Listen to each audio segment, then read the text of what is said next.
Acapulco, Mexico. This is Anarchast. Hey everybody, welcome to another edition of Anarchast, your home for anarchy on the internet, coming in from our new studios here. I know it looks totally fake. It's actually not. I'll actually prove it if someone really doubts that it's true or not, but I can actually open this window and that actually is my view. It's quite amazing how well the people put the tints on the windows. It actually just looks fake, but it actually is my view. So that's our new new view for our where I'm currently located here in Acapulco, Mexico, where Anarchapulco is held every year. And I got a great guest coming on. I saw her on Facebook a few months ago, and her videos just caught my attention because she's got the funniest little intro and outro, I think, where it's called the Philosopher, and but it's PHO, like the Vietnamese food pho, and it starts off with, it says, "Yes, please."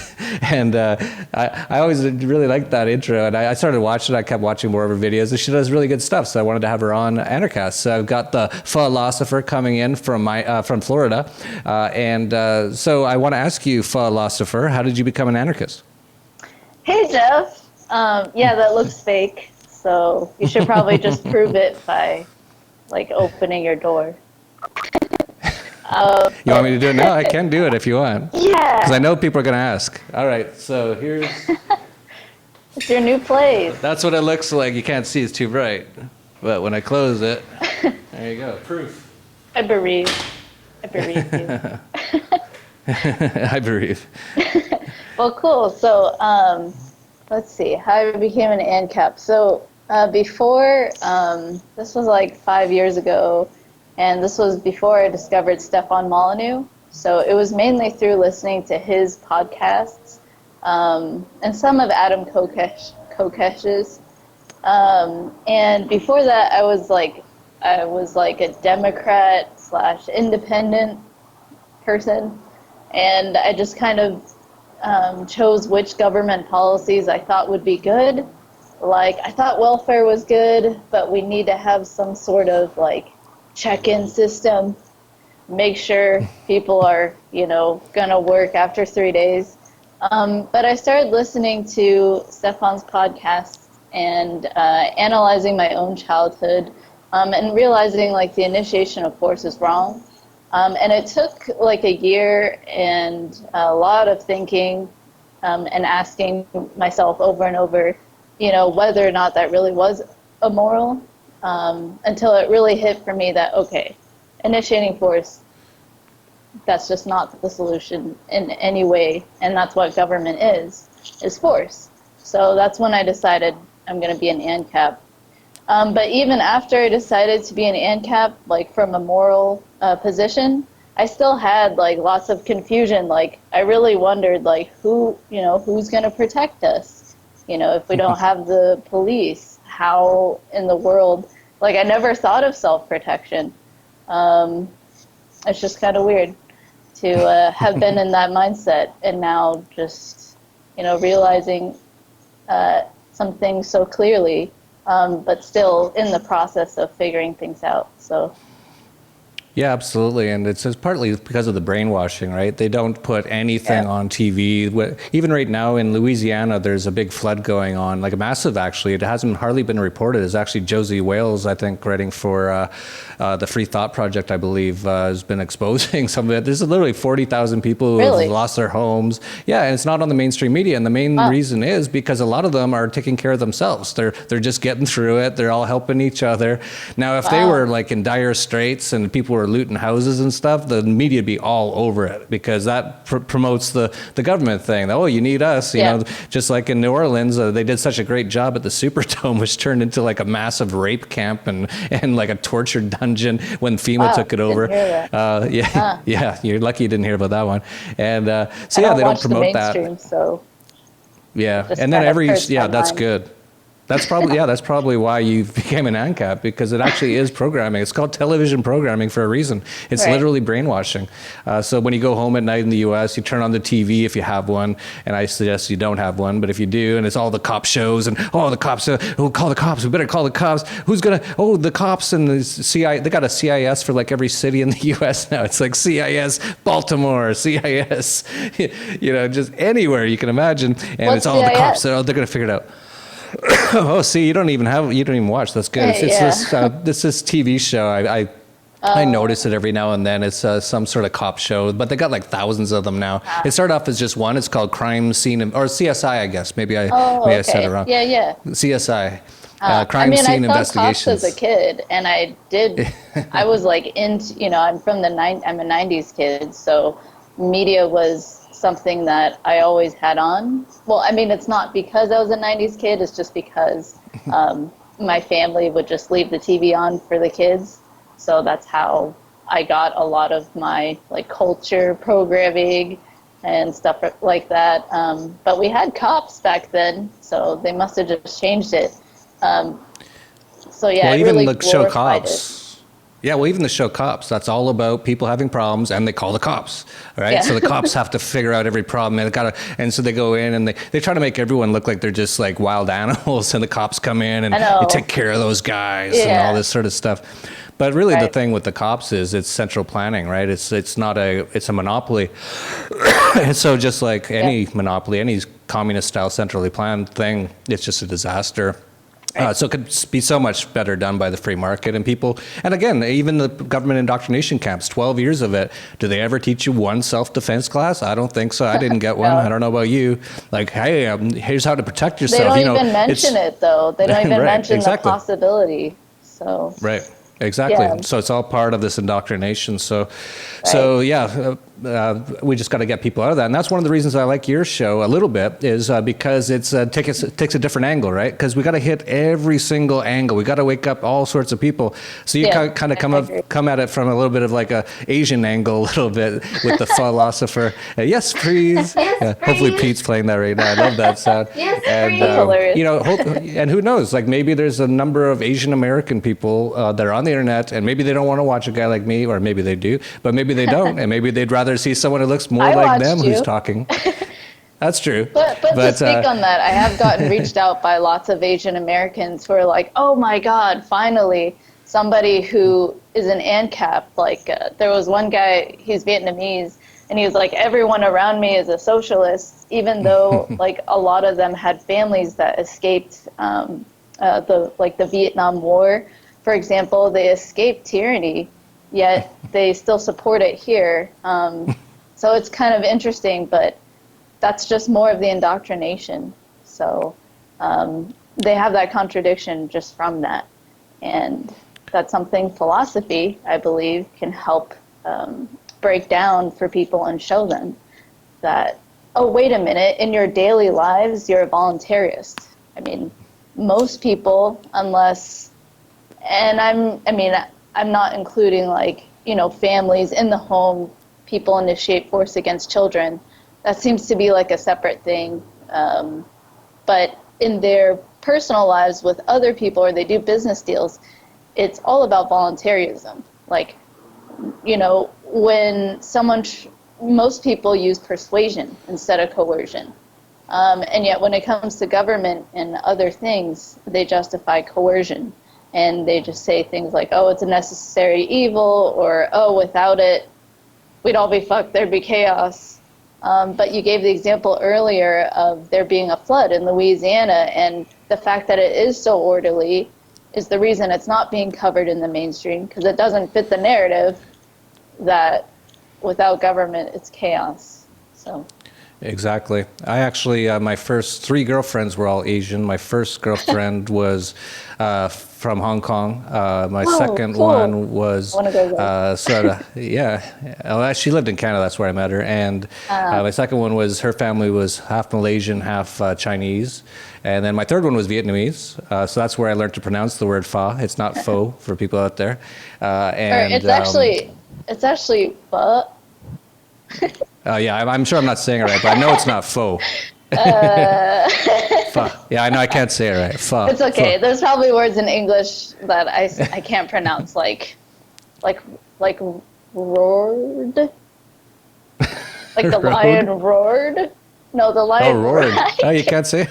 I don't know. It's just my tongue. Like I can't. Roared. So. Yeah, there you go. You did it. Thanks. Better than my pho. But the one thing I did notice, because I met all their parents, and all of them were well, one, for example, the Vietnamese one, her parents actually fled Vietnam. They actually came over to Canada and the U.S. in like it wasn't even a boat. It was like a cargo container. I don't know how they made it. Wow. But then they get to Canada and the U.S. and they're so like pro-government and follow all the government rules because this is the best place. Because according, if you think about them, where they came from, they were there when the U.S. actually was destroying Vietnam by just blowing it up, like just absolute terrorist attack by the U.S. Actually trying to sink their own ship, first of all, in the Gulf of Tonkin to get into the war and then blowing them up, blowing up Cambodia, blowing up all these places. But the place was a total mess for sure.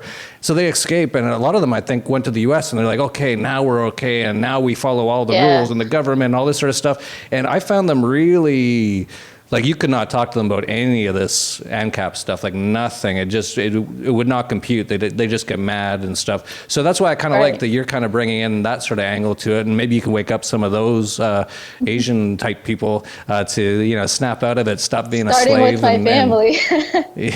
Yeah, there you go. Start with those Asians. Have you had any luck yet? No one's an ANCAP yet. Let me get back to that because that's a funny story. But I did want to say, it reminds me of the trailer that I saw for this comic, Voluntarius, where, I don't know if this is in one of the comics or if it's in one of the comics to come, but there's a girl narrating, and she's like, is this just the results of a few bad apples? And he's like, no, this is the nature of government. So it just reminds me that it's similar to maybe that's their mindset. Like, oh, we're fleeing this crazy dictatorship in Vietnam or Cambodia and China. But it's just because someone, psychopathic got into power. We just have to nominate the right guy to control us all. So I think it's funny. It's like that's like the next layer. You reveal to them that, okay, hey, look, this government didn't work, but you reveal the next layer that it's not just that individual. It's that you have a power structure in place where the most corrupt people who want to control others will gravitate towards. So that's what I'm trying to show, and I'm still working on how I can best communicate that, because there's so much information, there's so many different ways to make an argument and different angles. So I'm still trying to come up with the best way that also empathizes with another person's perspective. So, but yeah, anyway, yeah. Oh, go ahead. Oh, I was just going to say, I wish you luck trying to convert any of the sort of older Asian parents out there into anarchy, because I've dealt with them with my first 3 girlfriends. They are not easy to change at all. So maybe start with the younger people. Right. I mean, I don't know what that is. Like, is it, I don't know. Especially from, like, if I'm trying to talk to someone older, there's this culture thing with especially Chinese people where it's like, oh, what do you know? You're younger than me. Listen to your elders kind of thing. Yeah. Like, for some That's reason. big in that culture, yeah. Yeah, for some reason. But what if all the elders are really stupid? Right, or... Well, you still got to listen to them. Why? Because they're old. What if one of them has Asperger's? What if it's an 80-year-old dude with Asperger's? Like, because he's 80, he has more knowledge. I don't know. Or as soon as you turn 50, you somehow, like, everything. Or what if they're all sense. brain damaged? What if they're all in like a big car accident, all the elder people around you? You still got to listen to them as they're like all drooling all over themselves. They're like, I like apples. And it's like, listen to y'all. It's like, look, the guy's obviously demented. It's like, can we do, there must be some limit to this. Listen to your elders. Right. And that's where philosophy comes in. It's like, you can't make, some sort of principle that being older makes you more knowledgeable, because it's not universal. So exactly. I feel like sometimes I sound like Stefan Moleneux because I've listened to so many podcasts where he mentions like the scientific method. But anyway. No, that's great. And Stefan's excellent on philosophy for sure. Let me ask you, have you noticed that he's stopped sort of being an anarchist lately? Have you noticed that? And how do you feel about that? I can't. Has he? I haven't confirmed it yet. I definitely get a lot of comments where people, because I share some of his podcasts, because I still listen to them. Well, but the things I tend that to I've listen to noticed the is older ones. Oh, go ahead. Oh yeah, no. This all happened like in the last year or so. He woke up one day and he was just freaking out about refugees and brown people, and they're going to kill us all. And then he's like, we have to vote Trump.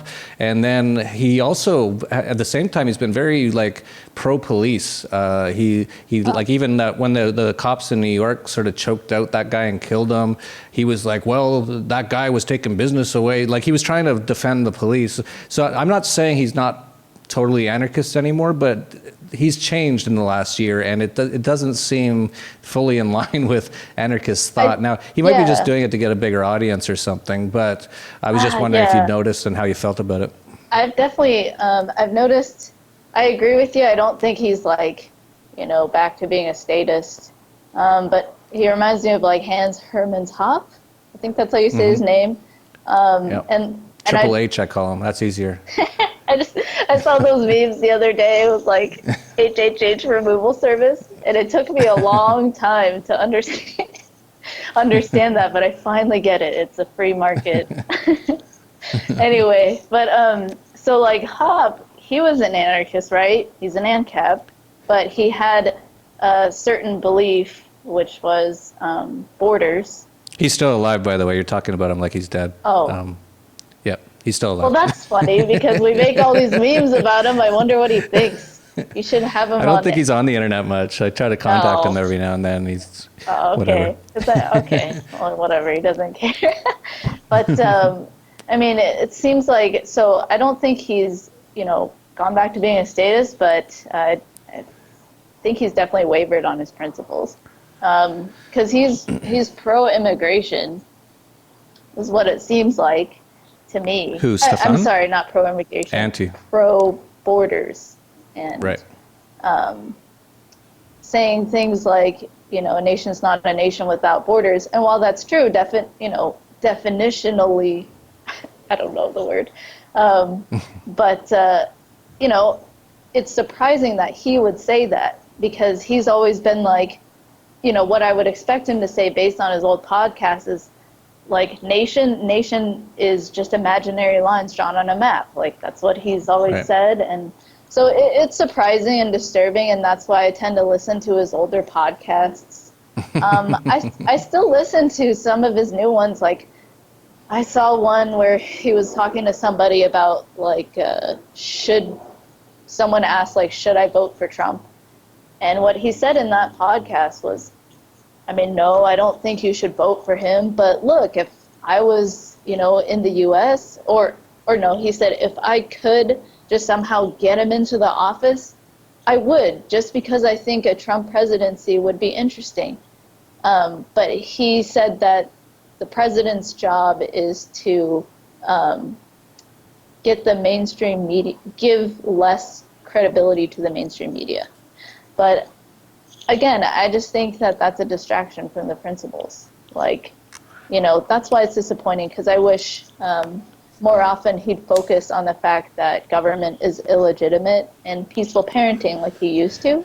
Like that used to be his focus. So it's disappointing, and I totally get a lot of people's perspectives. Like a lot of people comment on the videos of his I share and say, well, I used to listen to Stefan. One guy was like, and ever since he started sucking Trump's dick so hard, I stopped listening. Sorry, just the way he said that, I just thought it was funny. But I mean, I get their perspective. They, woke up to anarcho-capitalism through him, and then to hear him, supporting a major statist who clearly has ties to the Clintons, whatever. We don't know unless he gets in office what he's going to do. But I totally understand their perspective that it's disappointing, and I'm disappointed too. But I don't think that he's now just a full-on statist. I think that... No, he's definitely not a full-on statist now. Yeah. I think what happened is, in my opinion, like to me, and I could be wrong on Molyneux. I'm sure I'm going to have a lot of Molyneux bots down below. I'll get mad at me and stuff. And please correct me if I say anything that's totally wrong. But my impression or what I think I've been hearing from him is, well, essentially what I think's happened is to be an anarchist is to be principled, right? We have a principle, and it's to not aggress against others. That's essentially our voluntarist, right? All transactions should be voluntary. We consider anything where you use the initiation of force or use force against people is illegitimate, and we should stand against it however we can. And it's a really tough thing actually to stick to because, for a lot of what happens is when something really crazy happens, and actually this refugee thing isn't even all that crazy. Like, I think it's way overblown what they think about it. But like, imagine a world war broke out or something, and we're in the middle of war right now. Like, I'm hiding behind a bush trying to do this podcast, and bullets are whizzing by my ear. I hope that never happens. No, I hope not either. But when times get tough, sometimes you bend your principles somewhat, right? And so in Stefan's head, I think, fear. I think it's mostly fear, actually. Right. And you can see that in how he talks about these refugees. He even said, I was just in London a couple months ago. I'm going back in a month from now. And he said in one of his videos a few months ago, he's like, I can never go there again. It's been destroyed. And I went there like 2 months ago. I'm like, it's the same as it's been for a long time. It's a crappy city. I don't like it. But I have family visiting there too on vacation. Yeah, like he has this like impression like the Muslims are going to cut everyone's heads off. It's like, well, get a gun. Yeah, who cares? Self-defense. Exactly. Yeah, I totally agree. Like, they're not going to be around here in my neighborhood. I guarantee you that. There's lots of, actually, my whole neighborhood's anarchist and all heavily armed. We're not concerned at all about refugees. So I think that's what happened. It pushes people. And I think also the other side, I think there's two sides. The second side is, if you talk about Trump and like pro-Trump, you get a huge new audience, massive new audience. I still saw the comments on his videos filled up with like Trump 2016, and I had that video on the Philosopher on gun control, and like someone was commenting, Asians for Trump. And I commented back and I was like, no, I just support the Second Amendment. Oh no. I said that, and then I also said there's also evidence that Trump wavers and he panders to his audience just like any other politician. So no, I don't support Trump. So yeah, but man, that's so true. Like, that's why principles are so important. Principles are. And I learned about principles from Stefan, so it's kind of same. Exactly. Yeah. I remember him always talking about principles. What are your principles? I don't care about this or that. What are your principles? And right. So yeah. It's kind of, but that happens. And I don't know exactly what's going on with him, but it was a little disappointing to me, as I think to a lot of other people as well. I know I've actually seen so many anarchists say they don't watch him anymore because of that. I actually do still watch some of his stuff. He still always has some really interesting information, but as soon as he gets to the refugee part or the Trump part, I kind of just turn it off. Yeah, and the cops, like you mentioned, I listened to his video on the truth about Alton Sterling and Philip, I forgot his last name. Maybe I'm wrong. I don't know who that is. Oh, but he stated facts just about the background of each of those people, or how, Philando Castile, I think, is his name. No. Never heard of it. I see. Well, with one of the shootings, I think it was Philando, where he was in his car. This guy had a concealed weapons permit, and he was going to reach for the permits or something to show the cop, and the cop shot him because, I don't know, he was scared or something, which... Cops are always scared. They're the most scared people I've ever heard of. If he was really scared, why not? Don't escalate violence. Don't, for God's sake, kill somebody. What are you doing tracking down this guy all down the road, driving really fast to stop him with your gun if you're so scared of him? Right. Just stay in your car and eat donuts. I'd actually much prefer that. Right. But let us guys handle it out here. We got this. Yeah, but something. If there's some problems, we got it. Don't worry about it. don't come here. Right. But something he said that kind of disturbed me was he was like, well, I don't know if, it's a cop. Maybe if you don't like reach for your gun or something, he said something to like excuse the just cop. freeze completely. Yeah. If there's cops anywhere near you, stop moving completely and hold still. Right. Or don't run away. As if that justifies being killed. I mean, I get running away, like, why not use a taser, though? Something where you literally don't lose a life. I don't know. It just seems they don't care like... about that. Yeah, it just seems like in the video, I wish he would have, like, given more sides to the story. Like, on the one hand, there's some, facts where I can see how the cop might be... afraid that the guy's reaching for something. But on the other hand, maybe we shouldn't kill the guy. Maybe we should figure out some other means instead of going straight to death. I wish he gave the alternate perspective. So there's that. So. Yeah, I think because he's in his fear mode about the refugees, now he likes the cops, and he wants the cops. He needs the cops to make himself feel safe from all these terrible Muslims. So anyway, I don't want to get too much into that because I don't know enough about it, and a lot of people are probably going to be all angry below. Oh, he didn't say that. He didn't say that. Well, that's what I kind of heard, and I'm not sure about it. Same. I hope I'm wrong. Yeah, I don't know because I definitely didn't quote him word for word. No, neither did I, and we didn't plan to even talk about this, so we didn't have our quotes in front of us or anything. We were just having a conversation. If we're wrong, please let us know below. But that's sort of my impression of what I've seen over the last little while. So yeah, it's really great to have you on. Why don't you let people know anything else you want to talk about, and as well where they can find your videos, because I don't think you're on YouTube, are you? Oh yeah, I'm on YouTube.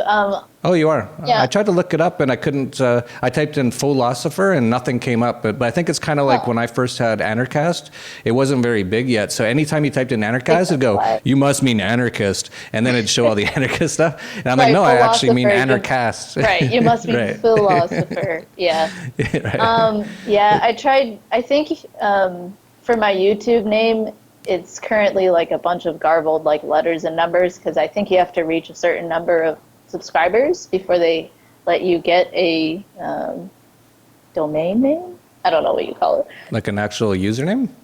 No, I have a username, but the channel. I know what you're saying. Yeah, you have to reach a certain amount before you have a special URL. But right. Yeah, but anyway, it's on my Facebook get me page. that URL and we'll put it in the notes down below. Okay, cool. Yeah, it's So all on people my can check it out. Facebook page though, and I have like my Steam it there and a Twitter account.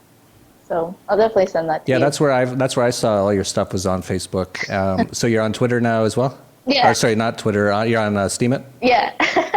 You actually got me on it because you posted this article and you're like, Jeff Berwick's on Steam It. And I'm like, holy bejesus, he got so much money. And then I'm up to like $100 now on Steam It. So that's pretty good. Happening. Whatever. That's more than you made on Facebook in the last few weeks. You're right, exactly. So it's good. Yeah, so we'll put your link to your Steemit username down below. So please follow her on Steemit, upvote. And this is a thing for people out there. I know I've been talking a lot about Steemit lately, but that's one way that you can help out if you like the content of what people are putting out. And all of us are putting it out for free. I've been putting out 300 plus episodes with not one advertiser. I don't even allow YouTube to advertise. I probably spent tens of thousands of dollars putting out these videos. I'm not asking you to support me. I actually make a lot of money doing other things. I do this out of passion. But for the other people out there putting out some good work, if you want to support them, just get on the Steemit, and whenever they put up a post, just upvote it, and that'll make them some money. It's a really good way to do it. Right. Yeah, so check that out. We'll have all the links down below. I'm going to play the Yes Please one more time. Yes, please. Or maybe you can do a live one for me. Yes, please. I spent like most of my 20s and 30s. Yeah, that's enough for now, but I love it. I spent my 20s and 30s mostly around Asians because all my girlfriends, and I was in Asia a lot. I lived in China, I lived in Thailand. And so just hearing that, it just made me laugh because I've heard that said that exact way so many times. So it's just hilarious. Funny. That's funny. Yeah, so check out The Pholosopher And we'll have all the links to that all down below. Also check out Anarchapulco coming up in the end of February, 2017. We're going. By the time this video is live, we should have the full website up. We actually are selling registration right now for discounted amounts. So check it out at anarchapulco.com. We'll have the link to that down below. And if you like this video, please like, subscribe, share. And this will also be on Steemit. So go there and follow me at $Vigilante on Steemit. And that's it for Anarchast, your home for anarchy on the internet. Peace, love, and anarchy.